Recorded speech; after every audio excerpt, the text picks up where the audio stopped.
Hello students, इस part में हम करने वाले हैं average cost, marginal cost and slope of any type of cost कैसे निकालनी है। ओके तो सबसे पहले कॉस्ट देखिए, हमारे पास तीन तरह की कॉस्ट है, जैसे फिक्स्ड कॉस्ट हो गया, वेरिएबल कॉस्ट हो गया और टोटल कॉस्ट। टोटल कॉस्ट क्या होगा? Fixed cost plus variable cost, जो हमने फर्स्ट पार्ट में डिस्कस किए हुए हैं। तो इन तीनों में से हमारे पास कोई भी कॉस्ट हो गिवन और उसका हमने एवरेज निकालना हो तो सिंपली क्या करना है, हमने उस कॉस्ट को एक्स के साथ डिवाइड करना है। ओके यहाँ देखिए फॉर्मूला क्या है, average fixed cost will be total fixed cost, this will be given. Okay divided by Q, Q का मीनिंग है output x. Clear students. Next देखिए, जैसे वेरिएबल कॉस्ट अगर गिवन हो और इसकी एवरेज अगर निकालनी है तो इसको भी हम किसके साथ डिवाइड करेंगे? टोटल वेरिएबल कॉस्ट को डिवाइड कर देंगे हम क्यू के साथ, क्यू वही सेम एक्स ही होगा। नेक्स्ट अगर हमें टोटल कॉस्ट गिवन होगी तो उसको भी हमने किसके साथ डिवाइड करना है? एक्स के साथ। Clear students. जैसे फॉर एग्जाम्पल हमारे पास है कॉस्ट फंक्शन, जैसे टोटल कॉस्ट हमें गिवन है 3x² + 2x + 1 और इसकी हमने एवरेज निकालनी है। तो सिंपली क्या करेंगे, हम इसको गिवन कॉस्ट को x के साथ डिवाइड कर देना है। जैसे हमारे पास आ गया 3x² + 2x + 1 divided by x, तो 1/1 टर्म को x के साथ डिवाइड करेंगे तो हमारे पास आ जाएगा 3x + 2 + 1/x, यही आंसर आ जाएगा and this will B average total cost. Clear students. अगर हमने एवरेज निकालनी है तो सिंपली उसको हमने x के साथ ही डिवाइड करना है। नेक्स्ट है marginal cost, means rate of change in cost with respect to x. Okay means जैसे एक्स में जितना चेंज होगा उसके अकॉर्डिंगली ये कॉस्ट में चेंज होगा। क्लियर। तो हमने अगर मार्जिनल कॉस्ट निकालना हो तो सिंपली हम डेरिवेटिव निकालेंगे of cost, of total cost. Cost function हमें गिवन होगा और सिंपली उसका डेरिवेटिव निकालना है हमने with respect to x. Clear students. अगर हमने एवरेज निकालना हो कॉस्ट का तो टोटल कॉस्ट को एक्स के साथ डिवाइड करना है और अगर मार्जिनल निकालना है तो सिंपली उसका डेरिवेटिव निकालेंगे with respect to x.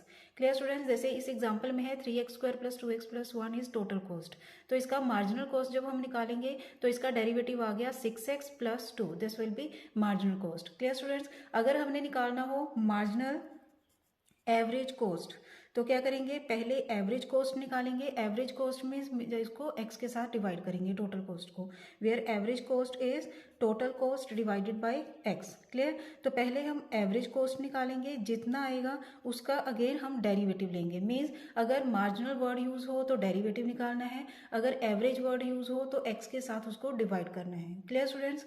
Next है स्लोप। स्लोप का मीनिंग भी डेरिवेटिव ही होगा। अगर हमने स्लोप ऑफ एवरेज कॉस्ट निकालना हो तो एवरेज कॉस्ट निकालकर उसका डेरिवेटिव करना है।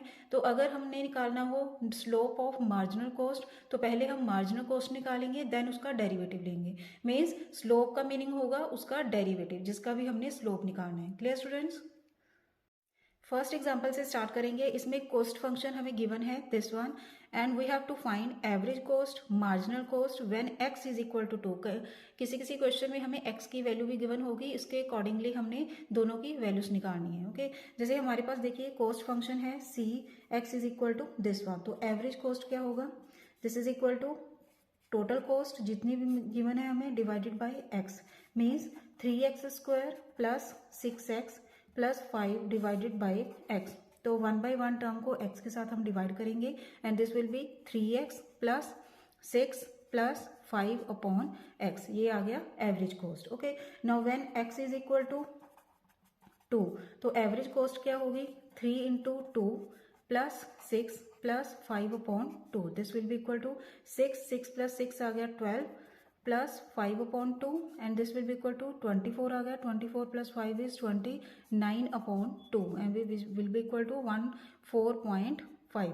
ओके नेक्स्ट हमने निकालना है अब मार्जिनल कॉस्ट। मार्जिनल कॉस्ट मैंने बताया आपको derivative with respect to x of cost function and this will be equal to derivative of 3x² + 6x + 5 is equal to, इसका डेरिवेटिव क्या होगा? 6x + 6। Okay now when x is equal to 2 तो marginal cost क्या होगी? 6 × 2 + 6 which will be equal to 12 + 6 is 18। Clear students. ये होगी example number first, जिसमें हमने सिंपली एवरेज कॉस्ट निकालना है, मार्जिनल कॉस्ट निकालना है for x is equal to 2 and हमें टोटल कॉस्ट हमें गिवन है। Okay and next example number second देखिए। अब इसमें टोटल कॉस्ट हमें गिवन है, जिसमें हमने एवरेज कॉस्ट निकालना है एंड मार्जिनल एवरेज कॉस्ट निकालना है। क्लियर? तो पहले हम निकालेंगे average cost. Average cost means जो हमें टोटल कॉस्ट गिवन है, this is divided by X. तो 1/1 टर्म को हमने एक्स के साथ डिवाइड करना है, तो ये बन जाएगा हमारे पास 0.005 एक्स क्यूब है, तो ये बन गया एक्स स्क्वायर। माइनस नेक्स्ट है 0.2 एक्स आ गया, माइनस 30 आ जाएगा, एक्स के साथ एक्स डिवाइड हो जाएगा, प्लस 2000 डिवाइडेड बाय एक्स, ये हो गया एवरेज कॉस्ट। ओके, देन हमने निकालना है मार्जिनल एवरेज कॉस्ट। मैंने बताया है कि अगर एवरेज कॉस्ट हमने निकाल लिया, नाउ इसकी हमने मार्जिनल निकालनी है, डैट मीन्स इसका हम डेरिवेटिव लेंगे एवरेज कॉस्ट का। Okay, now marginal average cost is equal to derivative of average cost.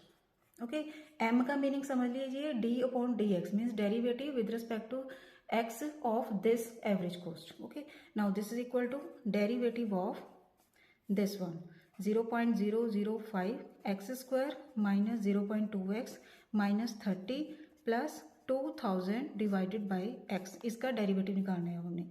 now this will be equal to, ये आ जाएगा हमारे पास 0.01 x माइनस 0.2 माइनस 30 का डेरिवेटिव 0 आ जाएगा, and 2000 plus 2000 as it is रहेगा, एंड 1 अपॉन एक्स का derivative आएगा minus 1 upon X square, तो ये आ गया X square. This is marginal average cost. Clear students? Now next example देखिए, इसमें है हमें cost function given this one, and average cost निकालना है। इसमें slope of average cost, slope of marginal cost function. तो पहले हम निकालेंगे average cost. Average cost means X के साथ डिवाइड करेंगे टोटल कॉस्ट को।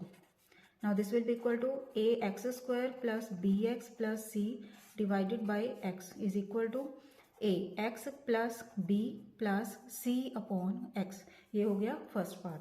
नेक्स्ट सेकंड पार्ट देखिए, स्लोप ऑफ एवरेज कॉस्ट। मैंने पहले ही बताया है कि स्लोप क्या है, स्लोप का मीनिंग क्या होगा, derivative of average cost. Okay, तो स्लोप क्या आएगी, slope of average cost will be derivative of average cost. Average cost ये हो गई, इसका डेरिवेटिव कितना आएगा, a माइनस बी का डेरिवेटिव तो 0 आ गया, then minus c upon X square, 1 upon X का derivative minus 1 upon X square. Clear?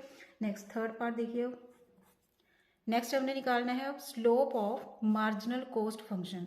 तो पहले हम मार्जिनल कॉस्ट फंक्शन निकालेंगे, देन उसकी स्लोप निकालेंगे। Now marginal cost will be equal to derivative of total cost, and this will be derivative of total cost है हमारे पास A X square plus B X plus C, this will be equal to 2ax plus B. Clear? अब इसकी marginal cost हमने निकाल ली है, अब इसकी स्लोप निकालनी है। स्लोप अगेन डेरिवेटिव लेना है इसका। अब हमने now slope of marginal cost will be equal to derivative of marginal cost. Now this is equal to derivative of 2ax plus b is equal to 2a। Okay students, देखिए बिल्कुल clear है, average निकालनी है तो x के साथ divide कीजिए, अगर मार्जिनल निकालना है तो डेरिवेटिव का निकालना है हमने, अगर स्लोप निकालनी है तो भी हमने डेरिवेटिव ही निकालना है with respect to x। Clear students?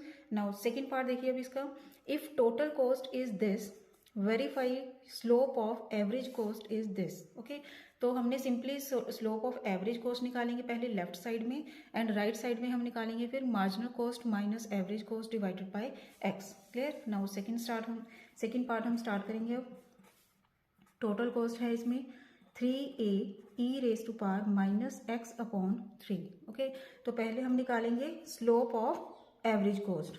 Average cost निकालना है पहले।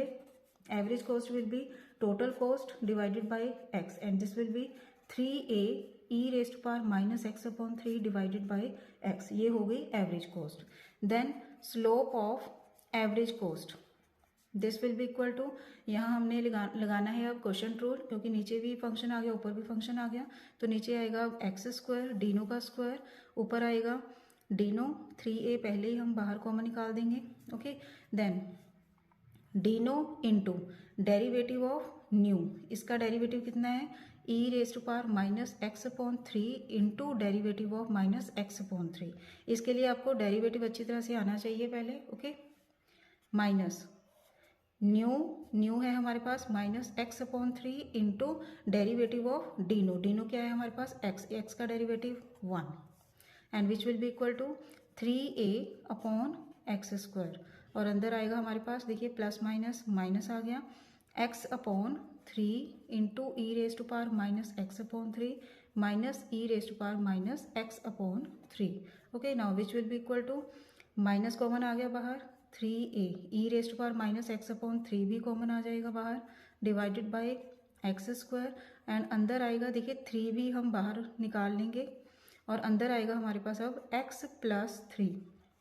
ओके, 3 के साथ 3 कैंसिल हो गया and which will be equal to minus A E raise to power minus X upon 3 divided by X square into X plus 3। ये निकाल ली हमने left hand side. Now right hand side हम निकालेंगे। अब राइट हैंड साइड इधर निकाल रही हूँ मैं। राइट हैंड साइड क्या है इसमें, marginal cost minus average cost divided by X. Now which will be equal to, तो पहले हमने मार्जिनल कॉस्ट निकालनी है। मार्जिनल कॉस्ट क्या है, derivative of total cost. Total cost इसका डेरिवेटिव निकालना है पहले। डेरिवेटिव क्या होगा इसका, 3a into E raise to power minus X upon 3 into minus 1 upon 3। Okay, minus and average cost will be 3a into E raise to power minus X upon 3 divided by X, means X के साथ ही हमने simply divide करना है, divided by X. Okay, now 3a दोनों में से common आ गया बाहर, क्लियर। देन फिर क्या आएगा, E raise to power minus X upon 3 भी बाहर कॉमन आ गया। देन अंदर आएगा माइनस ए भी हमने कॉमन निकाल लिया बाहर एंड एक्स इधर आ जाएगा, माइनस एक्स माइनस 1। देखिए 3 इधर है तो 3 इधर आ जाएगा, डिवाइडेड बाय नीचे है एक्स इंटू एक्स हो गया एक्स स्क्वायर। क्लियर स्टूडेंट्स, तो ऑलमोस्ट ये दोनों बराबर आ जाएंगे। Okay, then this will be equal to left hand side, इनको इक्वल कर लेना। अब ये आ जाएगी अब 3a इंटू, तो यहाँ नीचे एलसीएम आएगा x into X square 3x square. Okay, 3 के साथ 3 कैंसिल हो गया and which are both equal. Okay, left hand side and right side both are equal. Clear students, next topic है relation between average cost and minimum and marginal cost. इसके लिए हमने ये result याद कर रखना है, derivative of average cost is equal to 1 upon X marginal cost minus average cost. Okay, इसके 3 केसेस होंगे। देखिए marginal cost and average cost में रिलेशन, जैसे मार्जिनल कॉस्ट अगर एवरेज कॉस्ट से बड़ा हुआ means is greater then average cost, तो डेरिवेटिव ऑफ एवरेज कॉस्ट क्या होगा, ग्रेटर देन 0, मीन्स ये पॉजिटिव वैल्यू हो गई तो ये होगा ग्रेटर देन 0। तो इस केस में होगा AC इंक्रीजेज। देखिए ये हमने एप्लीकेशन ऑफ डेरिवेटिव्स में इंक्रीजिंग एंड डिक्रीजिंग फंक्शन में किया हुआ है कि इसमें कि अगर कोई फंक्शन इंक्रीज करेगा तो उसका डेरिवेटिव ग्रेटर देन 0 होगा और अगर डिक्रीज करेगा तो उसका डेरिवेटिव लेस देन 0 होगा। सेम वही फंडा है यहाँ भी। और अगर marginal cost less than average cost हुई तो डेरिवेटिव ऑफ एवरेज कॉस्ट क्या होगा, लेस देन 0। तो इस केस में एवरेज कॉस्ट क्या करेगी, डिक्रीज करेगी। ओके, देन अगर इक्वल हुए दोनों तो इक्वल टू 0 हो जाएगा एंड इस केस में average cost will remain constant. Clear students, तो सिंपली इसमें क्वेश्चंस कैसे आएंगे कि हमें पूछा जाएगा कि एवरेज कॉस्ट किस एक्स की किस वैल्यू के लिए इंक्रीज करेगा और एक्स की किस वैल्यू के लिए डिक्रीज करेगा। ओके, सिंपल ऐसे ही क्वेश्चंस होंगे इसमें। तो हमने सिंपली एवरेज कॉस्ट ही निकालना है, इतना करने की ज़रूरत भी नहीं है इसमें। ओके, तो जैसे इसमें एग्जांपल क्या है, एवरेज कॉस्ट हमें गिवन है। ओके, एवरेज कॉस्ट हम फाइंड आउट भी करनी आ सकती है और गिवन भी हो सकती है। Okay, in terms of output X we have to find total cost. अब टोटल कॉस्ट निकालना है एंड मार्जिनल कॉस्ट पहले निकालनी है हमने। एवरेज कॉस्ट क्या होगा, एवरेज कॉस्ट का फॉर्मूला है टोटल कॉस्ट अपॉन एक्स। तो सिंपली टोटल कॉस्ट कैसे निकलेगा, एक्स इंटू एवरेज कॉस्ट। तो एक्स के साथ इसको मल्टीप्लाई कर दिया एवरेज कॉस्ट को, ये आ गया हमारे पास X square plus 5x plus 36। Clear. Next marginal cost का फॉर्मूला आपको पता है डेरिवेटिव ऑफ टोटल कॉस्ट, तो ये आ गया सिंपल 2x प्लस 5। तो इसका हमने डेरिवेटिव ले लिया, इसका टोटल कॉस्ट का 2x प्लस 5 आ गया। ओके, नेक्स्ट हमें पूछा है आगे also find outputs. Outputs means x की वैल्यूज निकालनी है हमने। फॉर विच AC इंक्रीजेज, अगर AC इंक्रीज करेगा that means derivative of AC will be greater than 0। अगर डिक्रीजेज पूछा जाए तो derivative of AC is less than 0 use करेंगे हम result. Okay, now is greater than 0 है, लेना है हमने। देन डेरिवेटिव ऑफ ए सी, ये ए सी लिख लिया हमने। देन ए एवरेज कोस्ट का डेरिवेटिव निकाल लिया, 1 minus 36 upon X square greater than 0 आ गया सिंपली हमारे पास। Then X square minus 36 is greater than 0, तो ये आ गया हमारे पास x minus 6, X plus 6 is greater than 0। पिछले पार्ट में हमने ये सॉल्व किया है रिजल्ट कि अगर हमारे पास दो फैक्टर्स ग्रेटर देन 0 हों तो उसे हम लिख सकते हैं x इज लेस देन छोटी value and x is greater then बड़ी वैल्यू। तो इसमें दो वैल्यूज हैं हमारे पास, -6 एंड +6।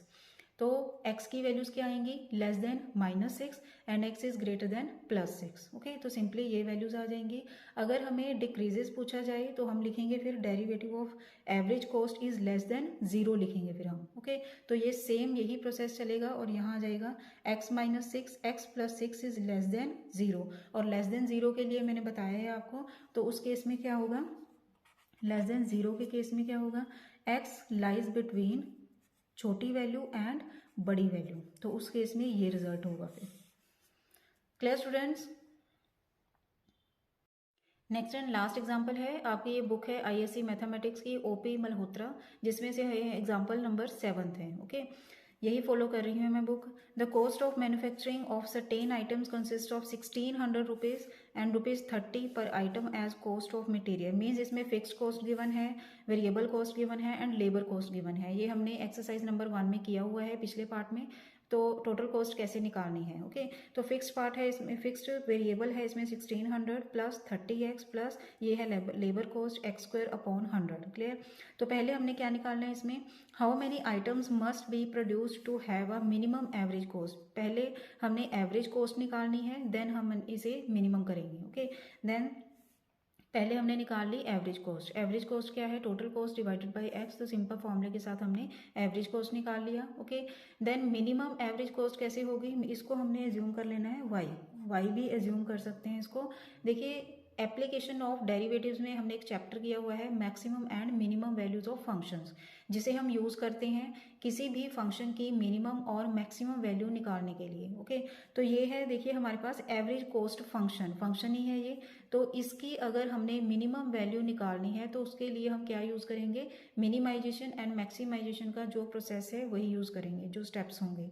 तो उसके स्टेप्स क्या हैं, पहला स्टेप है सिंपल डेरिवेटिव निकालना है, सेकेंड स्टेप है डबल डेरिवेटिव निकालना है। आपने, आई होप आपने किया होगा, और अदरवाइज मैं इसकी डिस्क्रिप्शन बॉक्स में भी ये वीडियो बनी हुई है, वो दे दूंगी इसका लिंक। ओके, तो उसमें जाकर आप देख सकते हैं कि minimum and maximization, minimum value कैसे निकालनी है। ओके, नेक्स्ट थर्ड स्टेप है इसका, डेरिवेटिव को हमने 0 के बराबर इक्वल करके इक्वेट करना है और इससे हमें x की वैल्यूज मिलेंगी। ओके, एंड फोर्थ पार्ट है, जो हमने x की वैल्यू निकाल ली उसको हम डबल डेरिवेटिव में पुट करके देखेंगे।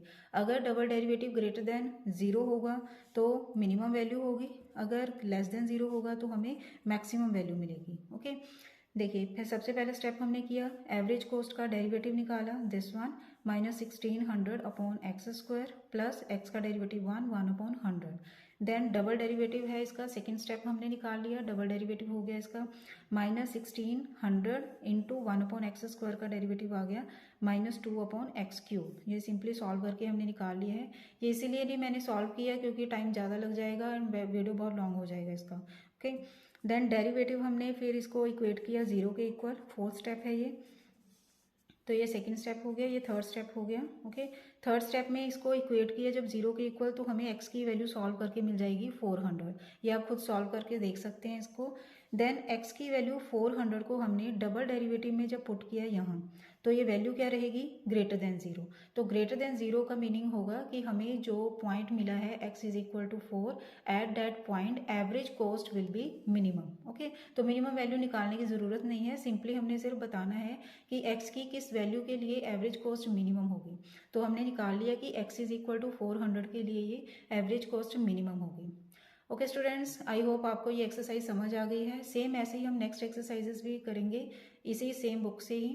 ओके, आई होप आपको ये चैप्टर समझ आ रहा है। अगर आपके लिए हेल्पफुल है तो इसे ऐसे स्टूडेंट्स को ज़रूर शेयर कीजिए जो कोचिंग को अफोर्ड नहीं कर सकते, उनकी भी हेल्प हो जाएगी। थैंक्स फॉर वॉचिंग, खुश रहिए, पॉजिटिव रहिए।